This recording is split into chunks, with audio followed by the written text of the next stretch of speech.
Welcome, I'm Michael Bickert. Thanks for joining me today as we explore concepts with the objective of improving your management skills and growing your business. Have you got a notepad and a pen handy? If not, I want you to pause the video right now and grab those, because I want you to make a commitment to yourself that you will jot down something, some kind of action item that you can implement in your business today. That's what it's all about. While you're listening, just put yourself in a state where you're thinking about your business and what you can do to drive it forward. We want to be driving our businesses forward all the time. Have you heard people talking about this concept of modeling? And I'm not referring to beautiful people walking in the fashion industry down the catwalk, or what Owen Wilson's and Ben Stiller's characters did in Zoolander. Modeling in the context of business and success and trying to become a more effective person is all about choosing an exemplary person or organization and then trying to emulate their success by mimicking and implementing those best practices, strategies, and behaviors that you witness. And this can be a very effective means of taking the shortest path between point A and point B to success, from where you are to where you want to be, from your current state to your desired state, to find some example of someone who's already achieving the success that you wish to achieve. They're getting the results that you would like to replicate, and so you model them.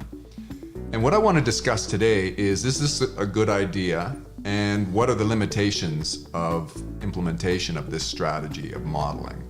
So I've seen some people throughout the years who were experts at modeling and really sort of pushed in all their chips on using this strategy to achieve their end goal. I think that Tony Robbins is most famous for popularizing this and speaking about the benefits of modeling. So first of all, I mentioned earlier, like, who would you model? Of course, some sort of exemplary business or organization or person. But I wanted to expand that in your mind to think that you can try to use as a model a person, an organization, a department, and even yourself at another point in the past. In fact, again, if we talk about Tony Robbins, he will often work and consult with famous athletes and business people and politicians and others who are looking to try to emulate success that they once achieved and are no longer achieving. And so what he does with them is he looks in, and you certainly can to go to his literature and material to find out exactly what he does. But as it relates to modeling, he will get them to try to imagine and fully immerse themselves emotionally in what that state was and where they were so successful, and then they'll try to differentiate and see what it is that they're not doing now, and that might explain a detraction from success or why things have changed. So also think about yourself in the past. Are there times where you were really, really successful, and is that an example of something that you wish to model? It doesn't necessarily have to be someone different. But in the context of business, it's often a competitor who's wildly successful and you want to duplicate the success that they're having. And I would caution you for the following reasons. Number one, you're not always sure what it is. It's not always obvious and apparent what it is that are making those people successful. And those things that you sort of decide that you determine are why they're successful could prove to be wrong, and they might be succeeding in spite of those things. There could be something hidden from you that is much more of an explanation for their success. It's much more conducive to their success, and it's maybe proprietary by nature, or it's something that is inherent to their operation in some way. It could be their location, it could be skills of their management team or of an individual in there. You never know. And the first caution about modeling I wanted to say to you is you've got to realize the limitation is related to how much you know, how much intelligence and insight you have into what it is that truly makes them successful. So at minimum, this is a bit of an experiment, and you want to be careful in not wasting time trying to copy essentially best practices of another when you don't have that insight. So modeling works better when you have the cooperation of your model, of that exemplary person or organization. If they are able to define for you what it is that makes them successful, maybe they have documented it somewhere, they've got standard operating procedures, and they have a vested interest in your success, or you're not direct competitors or something like that, and they would like to see you succeed doing those things. And I think the best example of this is in the parenting relationship. Often parents will give advice to their children, hoping that the children will model what they're saying, what things have led to their success, or at minimum, or not at minimum, I guess, or conversely, they might say, well, here are some things that you don't want to model. Here are some things from my past that I've done wrong, and let me share with you how I was able to correct those things. And of course, notoriously, children, at least this one, when I was a child, I didn't listen to my parents. I learned everything the hard way. So parenting is one example where modeling takes place naturally and organically throughout your life. And then of course, in the relationship with coaches in athletic environment or otherwise, coaches have learned through experience what leads to a particular success and desired outcome, and what maybe detracts from that, and they can share that information with you, and they can point out maybe somebody else who's doing that sport or event, and they can say to you, do this, and you can model that behavior and get desired outcomes more readily and much more predictably. Another example of modeling is when you decide, out of a desire for improvement, you're going to seek out some self-improvement literature or some sort of content, and you're looking for tips, like in this video perhaps, where you can expedite your transition from your current state to a desired state. But again, you need to consider the example that you're using for that material and whether or not that is something that you can rely on, and has that person, has that example, has that organization achieved the success you want to achieve? Or are they giving you a roadmap? Are they giving you a recipe for success in a different sort of a different direction? Or perhaps they again have succeeded in spite of themselves. Perhaps you'll pick up the Bible or a book of one of the saints to look for examples and recipes for success. And in doing that, we go to the next thing that I wanted to talk about, which is sometimes it's not so easy. And we have this nature, this natural inclination to emulate or copy those things that are not outside of our comfort zones, those things which are maybe easy, you know, and maybe you'll find yourself eschewing those things which are less comfortable for you.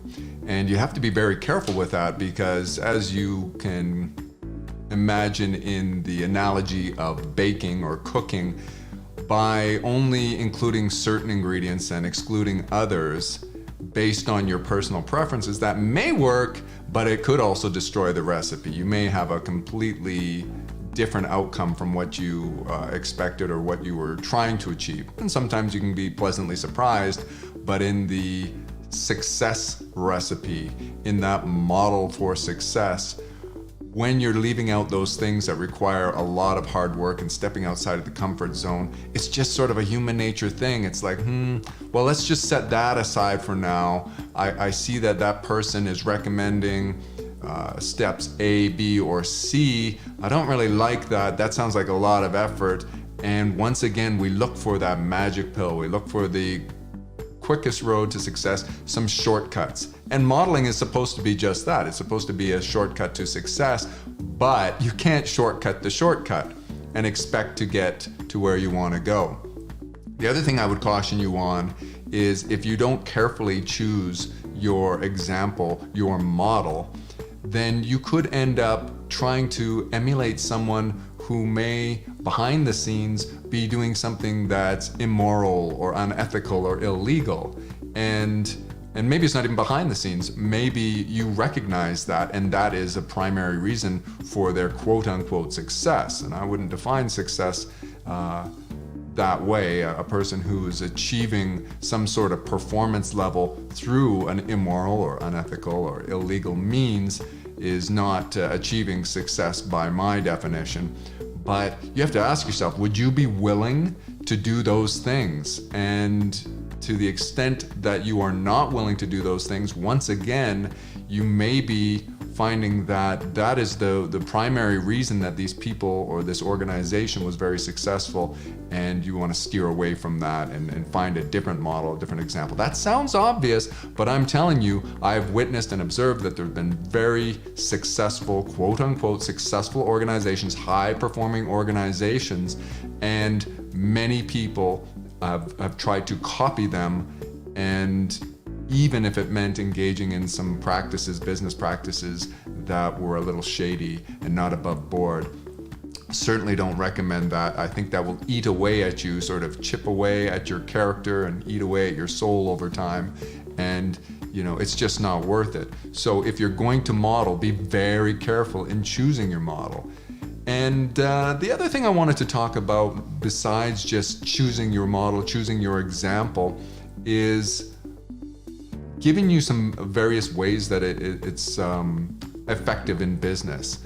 And I think back to a chapter in Jack Welch's book, Winning, where he talks about reassigning the most successful manager that he has in a particular department to a failing department. They had a policy and a strategy that they would just, if they couldn't be number one or number two in their market, they would stop competing in that market. They would close up shop. They would shut down that division entirely. Before doing that, they would take a manager, an executive from elsewhere within the GE organization who was very successful, had a proven track record, and they would assign him to the division that's failing, the division that they need to turn around, and to give it a chance there. That's sort of a form of modeling, because what the successful executive and manager is going to do, and you can do this within your organization, I want you to think of your organization. Is there a place that you're failing? And many organizations have really successful entities, products, services, or departments over here, and then not so much over here. And they're missing an opportunity to model themselves. Models, it sounds like modeling yourself within the same business, but it's modeling a different department. What is the formula for success over in this other department? So perhaps you can do like Jack Welch was doing, and you can transfer a leader from one organization or one department to another within your organization, or you can have them collaborate. The person who is maybe the account manager or the product manager, department head of one failing division can start to model those recipes for success, can start to emulate those best practices, that recipe from another more successful department. So modeling can occur at an organizational level, where an organization can model another organization, and it can certainly occur at a departmental level and at an individual level. And this can happen in your professional life and in your personal life. It can be a very effective way, as long as you bear in mind there are limitations. The limitations, again, are: what if you don't really know the recipe for success? What if you've chosen the wrong example for your model, and they are engaging in immoral, unethical, or illegal behavior? If you take those things aside and you find a good example, somebody that you could emulate, and that person cooperates with you, and it's fairly transparent that they show you, and maybe they don't show publicly what it is that leads to their success, but they cooperate with you more like in a mentoring role, and you can really use that recipe and closely follow it, and you don't avoid those things which are difficult. You actually try to implement everything. Scientifically, later you can refine by changing one variable at a time and seeing if the results differ, sort of that A/B testing methodology. And those are the various ways that you can use modeling. I would also encourage you to consider whether or not you should be modeling. So if you're really struggling for success, I think it would be natural to try to look to modeling and emulating someone else who is successful. But you have to analyze why it is you're not successful. Is it because you've lacked the experience? You don't have enough time in business? And you can learn quickly from someone else, from an exemplary business or organization? If so, modeling has a place. Yet I'd also encourage you to embrace your uniqueness and those things which differentiate you from the competition and from otherwise successful people.